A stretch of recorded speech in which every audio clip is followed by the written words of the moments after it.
तो आइए यहाँ पर तबरेज़ आलम, जो आलम शेख आलम के बेटे हैं, साहबजादे हैं, तो अब शेख आलम की तमाम एक्टिविटी के बाद अब ये नई जिम्मेदारी इनको सौंपी गई है। तो आइए शेख तबरेज़ आलम से हम लोग थोड़ा सा इनके ख़यालात जानते हैं, क्योंकि नई जिम्मेदारी उनको सौंपी गई है, तो इस वार्ड में किस तरीके से वो तमाम काम को अंजाम देंगे और उनकी सोच क्या है। तो ये तमाम चीज़ के ऊपर हम लोग उनसे बराह रास्त उनसे जानते हैं। पाँच पॉइंट के ऊपर उनसे हम लोग थोड़ा सा उनकी सोच को समझेंगे। तो नाज़रीन आइए हमारे सामने, यहाँ देखिए तबरेज़ आलम, ये हमारे सामने ये नए यूथ प्रेसिडेंट शेख आलम साहब के साहबजादे हैं। ये अभी इनको ये ज़िम्मेदारी यूथ की 59 वार्ड की सौंपी गई है। और आइए अब इनसे पूछते हैं कि ये शेख तबरेज़ आलम, आगे आइए थोड़ा, शेख तबरेज़ आलम भाई, तो ये ज़िम्मेदारी यूथ प्रेसिडेंट, जो ज़िम्मेदारी आपके वालिद मोहतरम जनाब शेख आलम साहब बड़ी ज़िम्मेदारी से और बड़े कायदे से इसको निभा रहे थे, और तमाम इस वार्ड के लिए उन्होंने बड़ी कुर्बानी भी दी है, बड़े सोशल काम किए हैं, एम्बुलेंस से लेके और बहुत ज़रूरियात के तमाम बस्ती बाड़ी, क्योंकि यहाँ पर ज़्यादा है, और इन्होंने तमाम वो चीज़ें लोगों को पहुँचाई और कोशिश की, लॉकडाउन में भी की। लेकिन अब ये इनकी उम्र के हिसाब से वो अब आपके हवाले किया गया वो ज़िम्मेदारी। तो तबरेज़ साहब बताइए, आप अभी इस ज़िम्मेदारी से आप किस तरह खुश हैं? सबसे पहली बात जी, अस्सलाम वालेकुम, नमस्कार तमाम लोगों को। देखिए, खुशी का बात ऐसा है कि खुश तो होना ही चाहिए, क्योंकि जब एक ज़िम्मेदारी मिलती है और आपके लीडरान आपके ऊपर भरोसा करते हैं तो इस बात की खुशी है। लेकिन रिस्पॉन्सिबिलिटीज़ जो है वो अब ज़्यादा है, और इंशाअल्लाह इस रिस्पॉन्सिबिलिटी को निभाने के लिए, क्योंकि मैं ख़ुद अपने फ़ादर जनाब शेख आलम साहब से इंस्पायर्ड हूँ, और वो पिछले 30-35 सालों से जिस तरीक़ा से सोशल काम करते हैं, और तृणमूल कांग्रेस क्षमता में आने के बाद जब उनको तृणमूल युवा कांग्रेस के वार्ड का प्रेसिडेंट का जिम्मेदारी सौंपा गया, उसके बाद से उनके काम में जितना रफ्तार आया है, जितना तेज़ी आया है गति में, तो उस ज़िम्मेदारी से आज मुझको सौंपा गया है। तो इस वजह से मैं भी खुश हूँ कि मैं उनसे अच्छा काम कर पाऊँ, ये मेरा टारगेट है। क्योंकि जब टारगेट हम लोग लेंगे तो ही जो है काम करने में एक मज़ा भी आता है, और दूसरा जो है उस टारगेट के करीब जितना हम पहुँचते हैं। और जिस तरीके से मेरे वालिद ने जो है पिछले 30 सालों से और पार्टी क्षमता में आने के बाद अपना ज़िम्मेदारी को निभाया है, तो बहुत सारे सोशल काम मेरे वालिद ने किए हैं। जैसे कि हम लोगों का जो ये इलाका है 59 वार्ड का इलाका, ये बहुत ही गरीब इलाका है। यहाँ पे जो है मालदार बहुत कम है, और यहाँ पे पॉवर्टी ज़्यादा है, बहुत ज़रूरत बहुत है लोगों की। तो यहाँ पे बहुत ट्रैवल का भी जो है वो बहुत पेचीदा मामला था। तो उन्होंने क्षमता में आने के बाद जो है एम्बुलेंस के इंतज़ाम, इसके अलावा बहुत सारे उनके जो है मामलात हैं, खाने पीने का मामला हो या और भी बहुत सारे चीज़ें हैं जो इस वक्त इतने साल गुजर चुके हैं, इस वक्त जो है जहन में नहीं है। इंशाअल्लाह आगे भी बात आएंगी। लेकिन जो ख़ास करके अभी जो मामलात है, जो सुधार हमारे वार्ड में आया है 35 साल की हुकूमत के बाद, जब वो हुकूमत गया, जितना हम लोगों का जो इलाका जितना बिछड़ गया था, तो जो सुधार आया है, मेरे वालिद ने जो है हमारे जितने नेतृत्व है, जितने हमारे लीडरान हैं, हमारे एमपी श्री सुदीप बंदोपाध्याय हैं, हमारे एमएलए श्री स्वर्ण कमल शाह जी है, उनके मदद से, उनका साथ पाकर जितना काम हुआ है, चाहे वो रास्ते का मामला हो, पहले जो है हर जगह जो है कीचड़ रहता था, हर जगह कचरा रहता था, और बहुत ही बेहाल, पहले से बहुत बेहतर है, बहुत बेहतर है चुका है। चाहे पानी का मामला हो, तो अभी भी कुछ इलाका ऐसा है जहाँ पे ऐसा मामला है। तो मैं यही देखूंगा कि मैं अपने लीडरान का साथ लेकर उसको ठीक कर पाऊँ, उसको और बेहतर कर पाऊँ। इसके अलावा 2-3 पॉइंट और भी है, जैसे कि एडुकेशन का मामला है। एडुकेशन का मामला अब तक जो है बहुत ख़ास कुछ ठीक नहीं हो पाया है, तो मैं ज़्यादा ध्यान जो है वो एडुकेशन में देना चाहूँगा कि किस तरीके से मेरे वार्ड के अंदर मैं सभी का साथ लेकर किस तरीके से एडुकेशन को जो है और आगे मुकाम तक ले जा पाऊँ। अच्छा, आपका क्या सोच है कि माने यहाँ पर किसी एक अच्छे स्कूल की ज़रूरत है? जी देखिए, एक तो 2 स्कूल हमारे वार्ड के अंदर है। एक काजी नजरुल स्कूल है, एक पांचपुरी स्कूल है, लेकिन वो देखा जाए तो वार्ड में नहीं है, 58 में है, लेकिन 59 से सट के एक जूनियर स्कूल है, बंगला मीडियम है जी। तो मैं यही चाहूँगा कि हम लोगों के बीच में अक्सर डिस्कस होता रहता है। जब मेरे वालिद यूथ के प्रेसिडेंट भी थे, उस वक्त भी काफ़ी डिस्कशन हम लोगों ने किया है, और इस बारे में जो है मेरे वालिद ने, और उस वक्त मेरे ऊपर ये जिम्मेदारी नहीं थी तो मैं ज़्यादा बात नहीं कर पाया। इंशाअल्लाह मैं इस चीज़ को लेकर और आगे जाऊंगा। मेरे वालिद ने सुदीप बंदोपाध्याय जी से भी बात की है, स्वर्णकमल शाह जी से भी बात की है, और सुदीप बंदोपाध्याय जी ने बताया है इस मामला को मैंने लेकर एडुकेशन मिनिस्टर से बात की है कि हम लोगों के वार्ड में एक जगह भी है जो सरकारी जगह है, वहाँ पे एक बहुत बड़ा कम्युनिटी हॉल कम स्कूल होना चाहिए जो कि इंग्लिश मीडियम होना चाहिए, सरकार की तरफ से फुल ऑफ मतलब कॉस्ट ऑफ फ्री। इस चीज़ को लेकर हम लोग जो है बहुत फिक्रमंद है, और इस चीज़ को लेकर हम लोग आगे बढ़ रहे हैं। ये तो बड़ी अच्छी सोच है, एजुकेशन के बारे में आपने सोचा है। और क्या कुछ करने की ज़रूरत है? बस्ती इलाका, क्योंकि आपके यहाँ पर बस्ती इलाका बहुत ज़्यादा है, पानी का तो इफराद है लेकिन पानी के ऊपर पाबंदी नहीं है।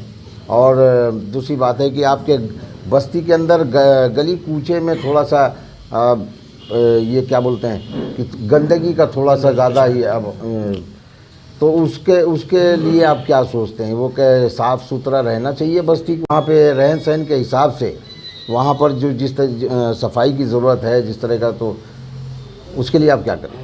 देखिए, काम बहुत सारा हुआ है, बहुत सारे जगह में जो है डस्टबिन बनाया गया है ताकि कायदे से जो है लोग जो है गार्बेज को फेंक सकें। लेकिन इसके अलावा भी, क्योंकि खासकर माइनॉरिटीज़ इलाकों में जो है लोग ज़्यादा है और जगह कम है, तो उनको जो है गार्बेज फेंकने का जो है जगह बहुत कम मिलता है। तो इसके बारे में भी जो है हम लोगों ने हमारे एमएलए स्वर्णकमल शाह जी से बात की है कि हर इलाका में उस जगह, उस स्पेस के हिसाब से एक जो है एक गार्बेज फेंकने का जो सामान रहता है। जैसे अभी बहुत सारे छोटे गाड़ी भी आ चुके हैं, छोटे बाईसाइकिल्स आ चुके हैं जिसमें कचरा जो है ले जाया जाता है, तमाम चीज़ अवेलेबल है। जी, तमाम चीज़ें अवेलेबल है। तो खास करके ये प्रायोरिटी जो है हमारे इलाकों को दिए जाए, इस चीज़ के बारे में बात हुई है, और ये चीज़ जो है बहुत जल्द होने वाला भी है। यूथ के लिए क्या करिएगा? देखिए, यूथ से मामला ऐसा है कि हमारे वार्ड के अंदर में यूथ का जो परसेंटेज है, अगर आप वोटर लिस्ट के हिसाब से आइएगा तो यूथ का परसेंटेज जो है कमो बेश 65% है, और काफ़ी यूथ मेरे साथ है भी। तो यूथ का जो मामला ऐसा है, इस पॉइंट में भी मैं आने वाला था, क्योंकि ये बहुत गरीब इलाका है, मैंने पहले भी कहा। तो यहाँ पे मामला ऐसा भी बनता है कि घर में जो है एक नौजवान कमाने वाला है और 10 लोग जो है वो खाने वाले हैं। तो इस चीज़ को लेकर हम लोग बहुत सारे जो है चीज़ जो सरकार आने से पहले भी हुई थी लेकिन लोगों ने जिम्मेदारी के साथ नहीं निभाया, और सरकार आने के बाद हुई है, इस चीज़ में बहुत कमी आई है। लेकिन इस चीज़ को पूरा 100% मुकाम तक ले जाने के लिए, क्योंकि मैं खुद एक यूथ हूँ, तमाम जो स्किल्स, तमाम जो ममता बनर्जी, श्रीमती ममता बनर्जी जी की तरफ से, हमारे सीएम के तरफ से तमाम जो प्रोग्राम निकाला जाता है, चाहे वो नौकरी के एतबार से हो या कोई स्किल्स, कोई प्रोफेशन सीखने के एतबार से हो और नौकरी लगाने के एतबार से हो, इस चीज़ को हम लोग खास करके जो है ध्यान देंगे कि हम लोग ये इस चीज़ को 100% तक जो है मुकाम तक पहुंचा सके। इस चीज़ में हम लोगों का खास ध्यान है।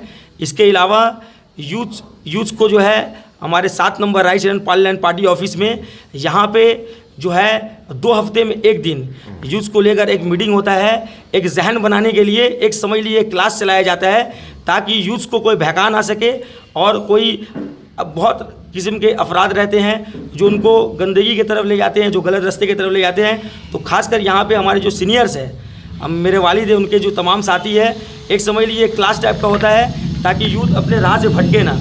और जो इसको लेकर हम लोग यूथ से पूछते भी हैं क्या उनकी ज़रूरतें हैं, क्या उनके जहन में क्या है। जब ये हमारे सीनियर, ये बहुत खुशी होती है हमारे सीनियर जब उनसे पूछते हैं, और ये जो रास्ता कायम होता है और जो आपस में डिस्कशन होता है, बहुत सारे मामला सामने आते हैं, उसको हम लोग हल भी करते हैं। तीसरा पॉइंट मेरा, आपके वार्ड में स्पोर्ट्स तो बहुत गजब का होता है, बहुत ज़बरदस्त होता है, और कई तरह का स्पोर्ट्स होता है, लेकिन आपके वार्ड में तालीम के ऊपर कोई क्विज़ नहीं होता, एजुकेशन के ऊपर कोई क्विज़ नहीं होता, कोई प्रोग्राम नहीं होता, आप लोग का ध्यान इस तरफ क्यों नहीं है? आपने स्कूल की बात की अभी। जी जी। तो ये इसलिए मेरा ये सवाल आया कि स्कूल की बात आपने कर दी, सुदीप बंदोपाध्याय ने ये किया, वो जो भी है। MLA स्वर्ण कमल शाह 10 साल हो गए जी, वो है ना भाई। ये स्पोर्ट के जहाँ तक की बात आपने कही है, स्पोर्ट के ताल्लुक से और एडुकेशन के ताल्लुक से, तो स्पोर्ट्स जो है वो कहीं ना कहीं एडुकेशन से जो है जुड़ कर है। स्पोर्ट्स जो है एडुकेशन के लिए बहुत ज़रूरी है। और आपने बहुत अच्छे मौके में ये बात कही है कि क्विज़ का प्रोग्राम वगैरह, क्विज़ का कंपटीशन वगैरह, तो आज कितना 25 आज 25 तारीख हो ही चुका है, और आने वाले 29 तारीख को जो है हमारे जो हमारे ऑर्गेनाइजेशन की तरफ से एक क्विज़ कंपटीशन होने वाला भी है बहुत बड़े पैमाने में, जिसमें हमारे आसपास के तमाम स्कूल के बच्चे जो है वो पार्टिसिपेट कर रहे हैं। तो आशा करूँगा कि आप उसको भी हाँ नहीं, इंशाल्लाह दावत मिलेगी तो ज़रूर आएंगे। तो ये कब, अब इसको कब ये कर रहे हैं? 29 जनवरी को होने वाला है। 29 जनवरी को। हाँ तो चलिए, बहुत अच्छा काम है। तो देखिए माने मेरे पूछने से पहले ही आपकी सोच बनी हुई है, ये बहुत अच्छी बात है। तो एजुकेशन के ऊपर अब यंग आप आए हैं तो आपकी सोच में ये तब्दीली आई है। माइनॉरिटीज़ और अदर कास्ट का, तो इसमें जो आप अगर आकर देख पाइएगा और आप तमाम प्रोग्राम्स में भी देख पाइएगा कि जो अदर कास्ट के जो लोग हैं वो एक माइनॉरिटी का एक प्रेसिडेंट होने के बावजूद भी 70% to 75% तमाम लोग यहाँ आते हैं, बैठते हैं, जुड़ते हैं। सिर्फ यहाँ तक कि नहीं, हम लोगों का जितना प्रोग्राम होता है उन लोगों के साथ ही होता है, उन लोगों को लेकर होता है, और हम लोग सब मिल के इसको जो है मुमकिन बना पाते हैं। चाहे वो ब्लड डोनेशन का प्रोग्राम हो, चाहे वो ब्लैंकेट डिस्ट्रीब्यूशन का प्रोग्राम हो, तमाम प्रोग्राम स्पोर्ट्स से रिलेटेड, एजुकेशन से रिलेटेड, कुछ भी, ये हम लोग तमाम मिलकर ही सक्सेस करते हैं। और सीनियर जो लोग हैं, तो क्या आप उनको उसी तरीके से अपने साथ जोड़ के रखने में? जी बिल्कुल, क्योंकि तमाम लोग जो है, मैं आप लोगों को बताना चाहूँगा कि एकदम दिल का बात बताना चाहूँगा, तमाम लोग जो है असल में मेरे सब भाई हैं, सब मेरे भाई हैं, जो मेरे वालिद के साथी हैं, वो मेरे जो है समझ लिए वालिद के समान हैं तमाम लोग। तो मैं इसमें बांध के रखने वाली कोई बात ही नहीं है। ये सब लोग मेरा साथ देते हैं, मेरा सपोर्ट देते हैं और मेरा हौसला अफजाई करते हैं। जब मैं प्रेसिडेंट बना, तमाम लोग जो है मुझसे एकदम खुशूसन मुझसे गले मिले, मुझसे हाथ मिलाया, मुझको मुबारकबाद दी, और तमाम लोग जो है शुरू से मेरे साथ हैं। तो ये मेरे लिए कहीं ना कहीं मैं ये कह सकता हूँ, ये मेरे लिए आसान है, क्योंकि तमाम लोग मेरे साथी हैं। अच्छा चलिए, अब आपसे ज़्यादा सवाल जवाब करना ठीक नहीं है, आगे और वक्त आएगा। तो अभी नया क्या आपके सोच दिमाग में आ रहा है कि हमको करना चाहिए इस वार्ड के लिए? आपके दिमाग में कुछ ऐसी सोच है? देखिए, सबसे पहले तो जो है अभी मैं प्रेसिडेंट बना हूँ, और मैंने अपने तमाम साथी से बात की है। इस चीज़ के ऊपर हम लोग तमाम बैठकर एक विचार कायम करेंगे, एक सोच कायम करेंगे कि, और मैं सभी से मैं अपने साथियों से भी पूछना चाहूँगा कि एक मीटिंग के माध्यम से कि हम लोगों को और क्या क्या करना चाहिए, क्या क्या करने से जो है पूरे यूथ का फ़ायदा और पूरे वार्ड का फ़ायदा हो। तमाम लोगों को मेरे साथ रहने के लिए, मेरा साथ देने के लिए, मेरे खुशी में शामिल होने के लिए, और इसके अलावा मैं आप लोगों से यही कहना चाहूँगा कि 59 नंबर वार्ड के अंदर हम लोग जितना भी काम कर पाते हैं, ये जो ताकत है हम लोगों का, इकाई का ताकत है, हम लोगों का यूनिटी का ताकत है, इस चीज़ को आशा करेंगे, इस चीज़ को हम लोग बरकरार रखेंगे। आप लोग मेरे भी साथ रहेंगे, जिस तरीके से पिछले कई सालों से मेरे वालिद के साथ हैं, और हम लोग जो है खूब काम करेंगे, और जो है हमेशा पब्लिक के लिए हाजिर रहेंगे इंशाल्लाह। चलिए ठीक है। तो देखिए, ये हैं तबरेज़ आलम, शेख आलम के साहबजादे। तो आइए, ऐसी दो बात हम लोग आज इनसे करने आए, इनको थोड़ा हौसला देने के लिए, ताकि ये हम लोग को ये देखना था कि जो चुनाव अभिषेक बनर्जी और ममता बनर्जी के डायरेक्शन पे जिस तरीके से यूथ को लाया गया है, तो ये क्या उसके ऊपर पूरी तरीके से पाबंदी से लड़ पाएंगे। जिस तरीके से इनके वालिद शेख आलम जो है इतना दिन बने प्रेसिडेंट, उन्होंने बहुत काम किया, बहुत वर्क किया है। तो अब इसीलिए ये तबरेज़ आलम से भी वही उम्मीद है। तो चलिए, अब तबरेज़ आलम को मुबारकबाद के साथ अब हम लोग इजाज़त लेते हैं।